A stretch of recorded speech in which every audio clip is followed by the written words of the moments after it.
All right, let's do this. It occurs to me that if you wait for the right moment for anything, you're screwed. The right moment never comes. I've been waiting all day for the right moment to do this Facebook Live thing, this recorded live, and it just wasn't happening. So that's it. Got to jump right in. Let that be a lesson. I think we all know that at some level.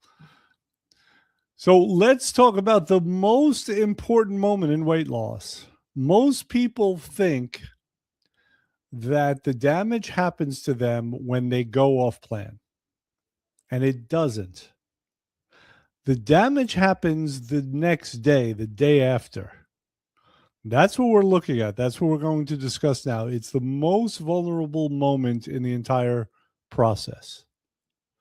And here I'm speaking about both a formal weight loss program, like the FinTech program, or even when you are doing it informally, when you are attempting to build health and, shed some pounds, and you're doing it on your own through diet and exercise.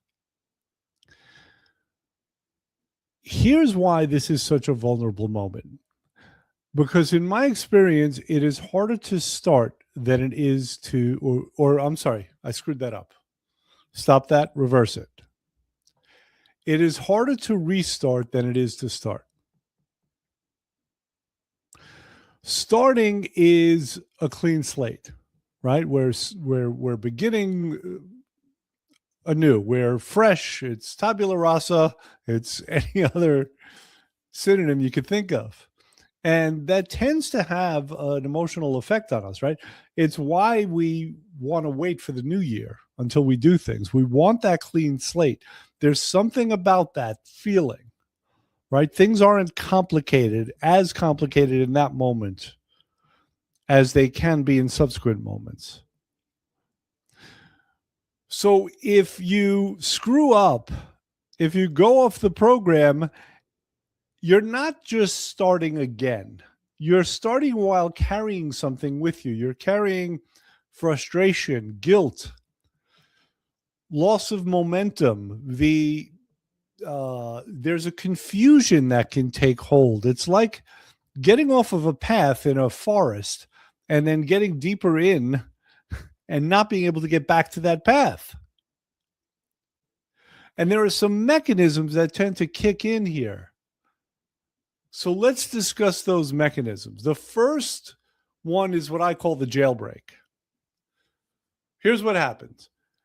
You screw up, and then immediately this weird thing, this voice kicks in and it says, well, I've already blown it, so I might as well enjoy it.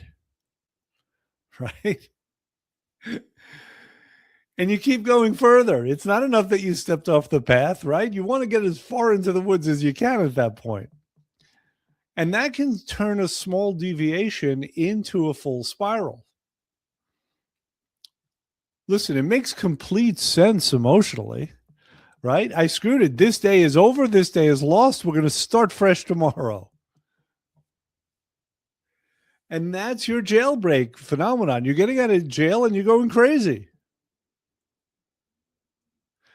But we have to reframe that because you were never locked up in the first place. You chose the structure. So if it feels like you're escaping something, then there's something deeper going on that we might have to discuss, or you might have to discuss with yourself. The problem is not the food here. The problem is the conversation in your head. I might as well enjoy it. Right? It's too late now. So fix the frame. Understand that you're not being punished. This is a chosen path. You wanted to do this. You wanted to be on it. Now, remember, choosing weight loss includes choosing the path of weight loss. Right? It includes choosing the steps that you have to take. And that's the resistance that we somehow find, is that a person chooses to lose weight, but they don't choose all that goes along with it.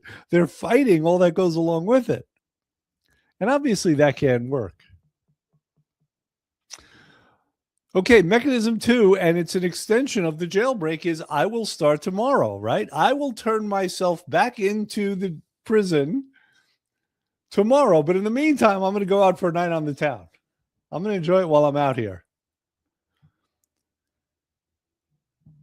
And this is how people think, and it's also natural. It makes sense from a certain point of view, right? I'll start again tomorrow. But then tomorrow comes and it happens again. And it can create this loop. You see, this is why it's so difficult to get back on, because when you get off that path, the next day is so vital, because at that point it's so easy to say, you know what, I'm still in my jailbreak phase. I'm going to wait till the next day. I've seen this happen. I've had it happen with myself. All right, you can delay and delay and delay, and it's amazing how long a person can delay for. And this is what we're going to call the tomorrow loop. Tomorrow, we'll do it tomorrow. You know, you can also call it the Monday loop, right? And that happens too, right? Sometimes a person says, "Well, you know, I'm so far off. I'm just going to have one last hurrah this weekend, and then next week I'll start again." Now, the third mechanism we're going to talk about is the Sisyphean fear. This is a big word here, Sisyphean. So Sisyphus was I believe he was a king, and he was consigned by the god. He was punished by the gods to roll a boulder up a hill. And every time he got to the top, that boulder rolled all the way down the hill. And he had to put in all that effort to get it back up. And this is a fear that's at the heart of a lot of this stuff, which is it's going to take so much effort to get back. Right? The focus is on the effort. The focus is not on the reward. The focus is not on the process, which is really where it should be. Right? It's going to take so much effort. It's so hard. And so you're facing rolling that boulder back up the hill. Who wants to start again at that point? So here's the reality. The boulder is not at the bottom there. It moved slightly. It rolled a little bit downhill. But the mind exaggerates that the distance and the effort. So the advice there is get over it. It fell down a little bit, but you can get it right back up to the top of the hill. Okay. The real risk is not the mistake. It's not that meal that you had. It's not that craving that you gave into. It's the few days after that. That's what we need to focus on, because that's where people spiral, they delay, or they quit entirely. The shame mechanism also kicks in at this point, because someone like me is here to help. But who wants to confront someone like me? Who wants to confront the scale at that point? And so it's very easy to not get back to where you want to be. Now, here's the solution here. So the ultimate solution, the first thing that we have to start out with is attitude. Attitude more than mechanism, right? You got to get your mind right. And this is the attitude that you have to have, okay? The first few days after falling off are non-negotiable. If you make that decision to get back on, which most people make, albeit with different strengths, but if you make that decision, your rule has to be, I would rather die than cheat for the next few days. It has to have that level of intensity.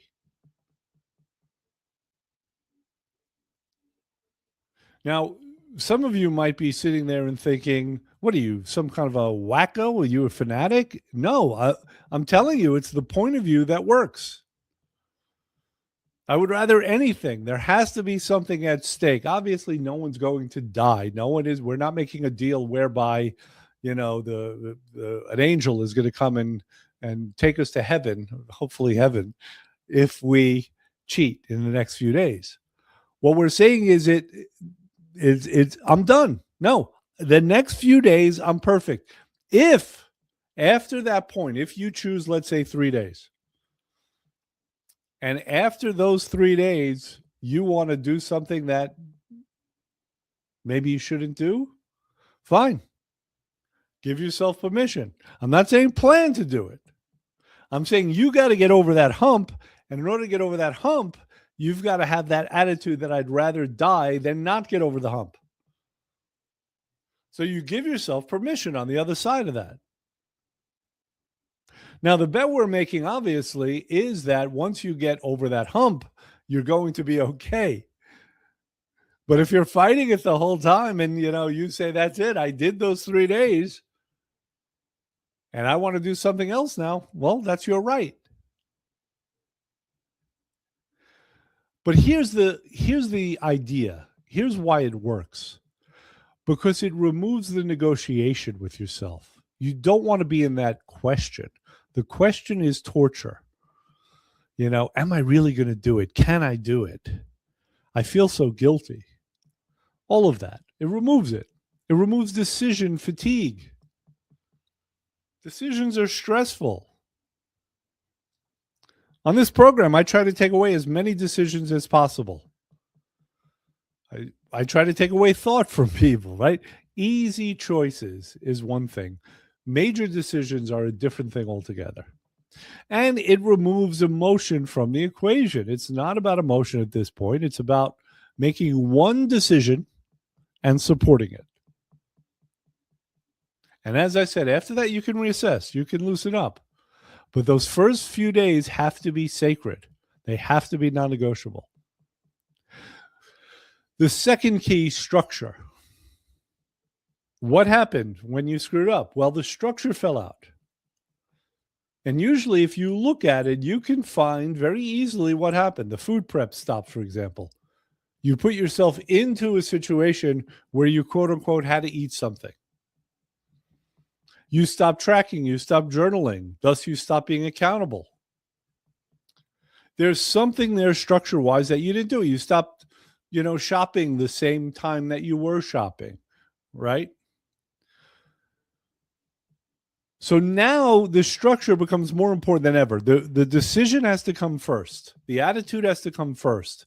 But then that structure has to follow behind. I often tell people, sit down, take 10 minutes, write out everything you did when you were going gangbusters, every little thing, and make sure you start doing that again. And usually that's some combination of knowing when you're purchasing the food, knowing when you're prepping the food, when you're storing the food, having all that together, writing things down, texting me if necessary, keeping your appointments, right? Get that structure back in. That structure is your friend. It feels like your jailer. It feels like the gulag, but it's really not. But again, don't forget that you're choosing it out of your own self-determinism. No one's forcing it upon you. All right? So don't reinvent anything. The last thing you should do at that point is to be looking for fancy strategies or newfangled ideas. Go back to what worked. Couldn't be simpler. So this is how easy it is. It's basically a two-step plan. When you mess up, immediately get back on plan. The next meal. And adopt that attitude. You make sure you have it for at least the next few days. You can choose the number of days. You choose it based on what you know that you can handle, what you have no doubt that you could handle. If that's 5 days, wonderful. If that's 2 days, great. But you make that choice, and then that attitude kicks in. And remember, what is that attitude? You would rather die than cheat in those few days. Just in those few days. Nothing else exists. Okay, so in those days, it's strict adherence. There's no negotiation. There's no choices. It's full structure. And you have to understand something. The voices start kicking in when you screw up, when you transgress. The devil starts speaking to you. Let's speak in very grandiose terms, right? The devil starts whispering in your ear. And, you know, those conversations can kick in. I can't do this. I always fail. Screw it. I was going to use the F word, but I decided not to. Right? And those voices start tormenting you again. You start to believe them because now you have proof that they're true. But that mistake doesn't define you. What defines you is what you pledge to do, is what you commit to, and what you do in those next 48 hours.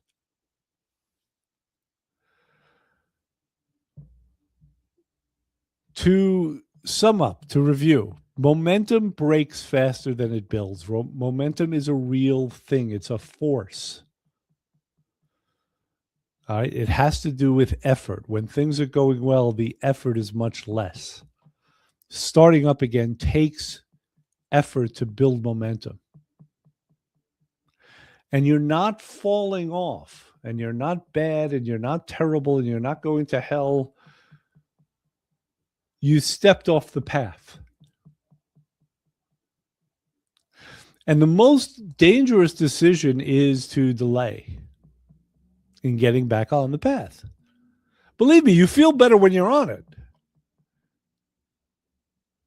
And everything's temporary anyway. Certainly with our programs, I mean, we have a 20-day, we have a 40-day.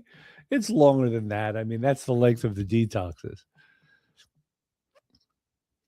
But it's not like, again, it's not like our perception sometimes that we've been convicted and we're going into the big house and we're going to be there for a long time. They're going to throw away the key. That's not really how it works. That can be how it works in our minds. And generally what you're going to find, it's not the plan that fails. It's not you that fails. It's the structure that falls out. Generally. Not always. I've seen people with perfect structure and, you know, they just choose to screw up anyway. Right? There's two elements that we're discussing now. The one is the structure, but the other is the conversations in our head. And if you can get them both right, if you can get back on that narrow path, then you'll be fine. And of course, I'm here to help. So that's going to be it for this week. I will speak to everybody next week. Have a good one.